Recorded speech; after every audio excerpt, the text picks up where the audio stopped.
Drew, welcome into the Systemizing Your Agency Masterclass. I'm really excited to bring this for you guys because this is going to be a 5-episode masterclass. So make sure you guys hit the subscribe button because there are going to be follow-ups to this in the following weeks, and you're not going to want to miss one because if you only do this one and the third one, then chances are you'll be missing some of the puzzle pieces needed to actually systemize your agency. Make sure you guys stay towards the end of the video because that's where I'm going to provide the link to the templates that we're going to be covering today. So make sure you guys hang around for a little bit. Running an agency can sometimes feel a little bit overwhelming, and I wanted to provide some of the tools, templates that I utilize inside of my own 7-figure agencies that were extremely helpful for me in systemizing all of the crucial pieces that my clients tend to see, whether they were coming in as a prospect or during the fulfillment process or even re-onboarding those clients into longer extended contracts. So we'll work on the most critical ones through this masterclass, but just know, like, as you guys are building systems within your agency, you're going to have to expand on these thoughts. You're going to have to expand on your systems and make them more robust. But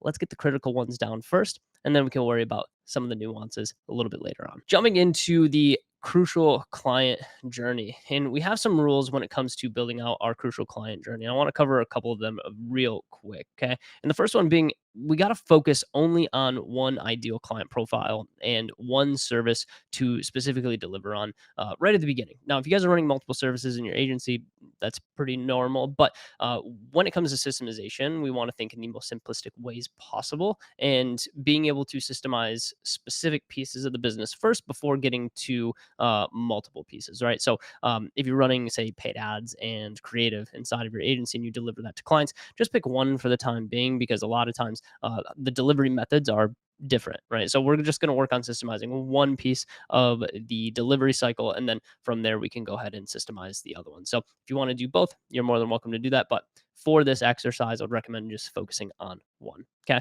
Second thing is, we're not going to overthink this. Okay. If it seems simple, it's because it is.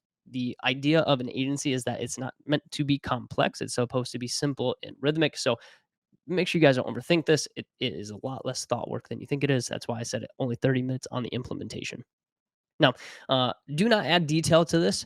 We will add the detail later. So we're not going through step by step on how a specific system works inside of the organization. We are laying the framework. We are laying a 30,000 foot view of what the system looks like. That way we can go in and dive deep into the actual systemization. So that will come in the later episodes, but this is the first exercise that we have to do to understand how the client flow actually works. Okay. And then only use the crucial client journey for activities you are already doing in your business. If you guys have some future facing projects or future facing fulfillment that you are trying to incorporate into this, maybe at a later time, but get this down first for things that you're currently doing in the business, not things that will be future facing. Crew, I just want to jump in for a quick second. We put together all of these trainings inside of our agency therapy Mural board. You should really check it out. I'm going to put the link inside of the show notes for you so you can go through and get the trainings that you need to scale your agency. So go check it out. Link is in the description. We'll see you over there. Now, how does the crucial client journey work? You guys can see that I have this template laid out here, and this template will also be provided for you guys. But the crucial client journey, of course, starts at the top here with our ideal client. If you guys have not had an ideal client profile built out, I'd highly recommend it. I can link some templates in the description for you guys to build out your ideal client profile. So that way you guys have those profiles built out, and you need that before you actually do this crucial client journey. So make sure you guys build those out. Okay. And then the specific service that you're going to be delivering for that client. Okay. Now, this is how it works. Okay. And it goes step by step, kind of how our agency flows from the time that we bring leads in all the way down to the time that we retain them and essentially keep them as clients. Now, at the top here, we have it very simply laid out. Leads in. How do people hear about your service? You're going to lay out all of those in these rows here, or this column here. Okay. From there, we move into the discovery side of running the agency. So when someone is interested in working with you, how do they get in contact to essentially learn more? Okay. So what does the discovery process currently look like? Okay. From there, we talk about the sales process. So some sort of interest has been generated from the prospect, and so they're potentially wanting to become a client. What happens during that sales process? Do you guys do a further discovery call? Do you guys need to roll up a proposal for them, right? What works inside of that sales process?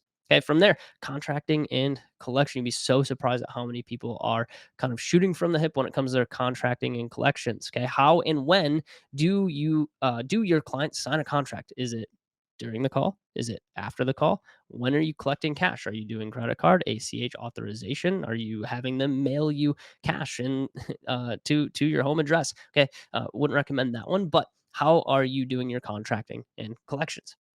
And the next piece is going to be the onboarding side. So, how do your clients get started with your service? Okay. So, what does your onboarding process look like? And then from there, how is the work completed? That is going to be the delivery side. And then lastly, we have repeat, which is how do clients remain clients? And this is the one that is always skipped over whenever I do these audits of these agencies. Is they always do not have a system for them to retain clients and have them become repeat clients. Okay. So those are the main points, and it's relatively simply laid out here. And there's some boxes for you guys to fill this out. Now, let's dive into more of the filled out version. And I have an example here for you guys laid out on this Mural board. And then I'll also link this Mural board just in case you want to come in and kind of see what I laid out here. But on the ideal client side, we're looking at ecom brands generating over $1 million per year.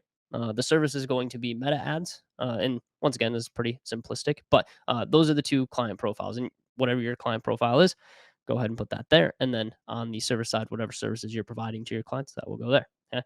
Now, when we look at the leads in, okay, we have three different ways that we are for this pretend agency, how we're generating leads. First thing is going to be LinkedIn outbound, paid ads, and then referrals. Okay. So three different ways that we are generating leads for our pretend agency right now. Those are the three. Okay. From there, we move into discovery. How do they inquire about us? Well, maybe they go from our website form to a call booking. Okay. I know it sounds really simple, and that might be as simple as you have your system set up right now, but we'll go into this more in depth in the next episode. Okay. Now, the sales process as well. What happens? A lot of times during that sales process, we go discovery call, proposal, and then follow ups as needed. Now, if you're doing a one call close, maybe it's just the initial discovery call, and then you take them immediately from that call if they are a good fit for your service into a proposal, right? So you might have just a one call, but there might be some other nuances there. You can always add boxes to this process as well when you're kind of laying this out in your own Miro board. And then from there, contracting and collections. On our agency side, we do contract plus the invoice. When it comes to contracting collections, we do that on the phone with them. We do not wait until after. We do not send the invoices out. The invoices are paid over the phone, and we collect the credit card information or ACH information with them when they agree to start with us. From there, we move into the onboarding side of things. So we do our kickoff call and then our project setup. Once again, a pretty simplistic look at it. But once again, once we dive into what the kickoff call looks like, what the project setup looks like, then from there, we'll go into the nitty gritty nuances and make sure that we document every piece of the kickoff call, every piece of the project setup. But that is essentially where we start with the onboarding side. And then the last two here, okay, once again, delivery. Delivery is just meta ads. Okay, now, of course, we're going to need playbooks, and we'll talk about playbooks versus SOPs coming up in a later episode. But for now, the delivery method or our fulfillment is just going to be meta ads. And then lastly, we have the retention side. So re-signing or offboard. There's really only two options for you guys on the retention side. It's going to be, hey, we have to re-sign the client, or we have to offboard them because they're not going to continue with our paid service anymore. So that is the essentials of the crucial client journey. And I know it seems really simple, and you can add a little bit more detail if you want, but the idea of this is to kind of start to understand and conceptualize how clients flow through the journey of them coming in as a prospect or a lead, and then all the way through your sales process, and then into actually working with you as a client, and then eventually moving into an offboarding or a resign with you. Now, this is what we consider to be the most critical systems inside of the agency. So this is going to give you a really good idea of what needs to get systemized first. And if you guys are familiar with Pareto's principle at all, this 100% applies here, that 80% of your results will come from the 20% of the causes. And so the same applies to our systems, that 20% of our systems will provide 80% of your efficiency wins inside of your business. And so that's why it seems so simple. And that's why I'm trying to keep this as simple as possible when it comes to designing systems. Like, we don't need hundreds here because, once again, 20% of the systems, and this is 20% of the systems here that really your agency should be running on, are going to produce 80% of your wins. And if you dial in these ones here, then you're going to see more wins inside your agency. Your fulfillment process is going to be better. Your discovery, sales process are going to be better. Okay. And we're going to be able to retain clients long term and hopefully offboard a few less. So, once again, 20% of those systems, they're going to create 80% of your results. So, keep that top of mind as you're starting to fill out this form. Okay. So, just a quick recap, guys. One, we're just going to identify one client profile. Number two, we're going to identify one ideal service you sell to that client. And then three, share your client crucial journey with your team because it will be really important for them to see how clients flow through your client journey. So make sure you guys do that. Do not just watch this and then not apply it. It will take you literally 30 minutes to be able to put some pen to paper here or type this out in a Mural board. It does not take a long time. Now, so if you guys are looking for the template for the crucial client journey, you can find it inside of the Mural board here. We'll provide it to you in the Google Drive. Also, you can find it in the description of the video, and I think we might be able to put it here. And then if you guys are looking for the ideal client profile templates, I'll leave those in the descriptions, or maybe you can click a button over here and those will be provided to you guys. So if you have questions on that, don't be afraid to DM me. And that wraps us up for the first episode of our masterclass on systemizing your SMMA. If you guys found that helpful, make sure you leave a like on the channel. And if you want to see more of these masterclasses, specifically on the systemization side, and eventually we will be launching other masterclasses on this YouTube channel for lead generation, for fulfillment systems, for human resources, finance, right? All those masterclasses will be coming to this YouTube channel. So make sure you hit the subscribe button if you are enjoying this content and format, if you like getting the templates, the tools, and resources that you need to scale your agency. And we'll see you guys in the next one. Peace.